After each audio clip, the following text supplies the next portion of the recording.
Hello everyone, in this video I'll show you simple and effective way to fix a slow or lagging Windows PC. Let's get started. Press Windows key plus R to open run. Now type the following and click OK.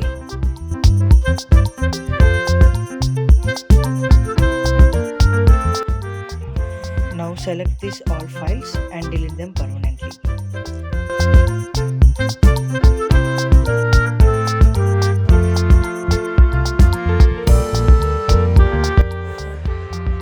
Now again open run and type the following command.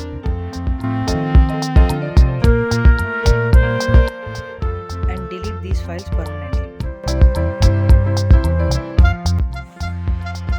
Now again open run and type the following command.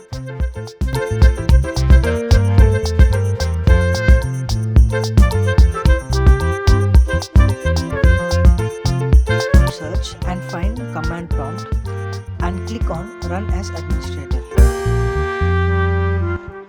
Now type the following command to scan all files.